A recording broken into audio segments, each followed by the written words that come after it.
आप देख रहे हैं पार्थशर समाचार, सत्य परमो धर्म। स्वामी इंद्रदेव जी सरस्वती महाराज के नागपुर शहर में आगमन के लिए 11 मार्च शुक्रवार को सुबह 11:30 बजे एक प्रेस कॉन्फ्रेंस लिया गया, जिसमें नागपुर के सभी पत्रकार उपस्थित थे। महामंडलेश्वर 1008 इंद्रदेव जी सरस्वती महाराज पहली बार नागपुर पहुंचे।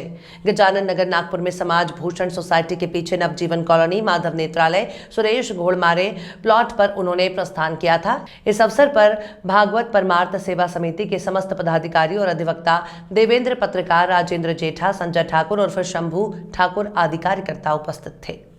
ये हमारी जो है संत इंद्रदेव सेवा समिति नागपुर की, उसके जो सदस्य हैं जो हमारे चारों तरफ खड़े हैं और हमारे साथ में महात्मा जी बैठे हैं, साध्वी जी बैठे हैं, तो हमारा जो उद्देश्य है पूरे भारत के लिए है, नागपुर के लिए नहीं है। हम नागपुर में आए हैं तो नागपुर में भी पूरे देश के लोग यहाँ रहते हैं, कहीं न कहीं से लोग आकर यहाँ नौकरी कर रहे हैं, व्यापार कर रहे हैं तो रहते हैं। तो सभी युवाओं के लिए भी, नागपुर के लिए भी मेरा जो उद्देश्य ये है कि भारत में इस समय सारे विश्व में सबसे ज़्यादा रोगी लोग हैं। पूरे विश्व से भारत में 70 से 75 देशों में इतने शुगर के मरीज नहीं है जितने भारत में हैं।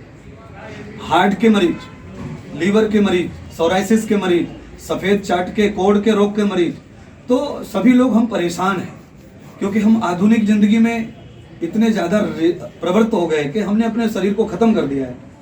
आप सब लोग बैठे हैं, पत्रकार बंधु भी बैठे हैं, आप भी किसी न किसी प्रॉब्लम से जूझ रहे हैं, पर बस ये है कि आप सहन कर रहे हैं, दवा खा रहे हैं और आप ये दिखा रहे हैं कि हम स्वस्थ हैं। पर स्वस्थ व्यक्ति अब कोई नहीं बचा है। छोटा सा बच्चा, 1.5 दिन का बच्चा, 2 दिन का बच्चा, उसे दवाई दी जा रही है, उसे दवा पिलाई जा रही है। ये सब 25 साल पहले नहीं था, 40 साल पहले ये सब नहीं था। छोटे बच्चों को दवाइयाँ नहीं थी, पहले कंपनी दवा बनाती नहीं थी क्योंकि जरूरत नहीं थी। आज भी छोटे बच्चे को दवा की जरूरत नहीं है, पर उसे जबरदस्ती बीमार बनाने का प्रोग्राम देश में चल रहा है। मैं उसको रोकना चाहता हूँ। मेरा अभियान यही है। आरोग्य भारत प्रधानमंत्री श्री मोदी जी के द्वारा चलाया गया था, उससे पहले मैं उसे 30 साल से चला रहा हूँ आरोग्य भारत को। तो मेरा वो आंदोलन है कि आरोग्य भारत के अभियान, पूरा देश सबसे पहले निरोगी होना चाहिए।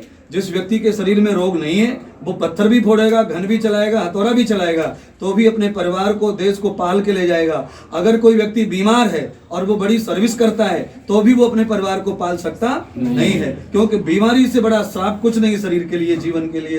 तो मेरा सबसे बड़ा उद्देश्य है कि लोग स्वस्थ रहें, और स्वस्थ रहने के लिए लोगों का आहार अच्छा होना चाहिए। महर्षि पतंजलि सबसे ज्यादा आरोग्य पे काम करते हैं और वो दर्शन लिख के गए हैं, पतंजलि का योग दर्शन।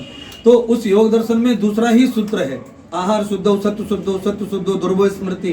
आहार शुद्ध होगा तो स्मृति अच्छी होगी, और आदमी का ध्यान साधना अच्छी होगी तो उसका भोजन भजन भी अच्छा हो जाएगा, उसका स्वास्थ्य भी अच्छा हो जाएगा।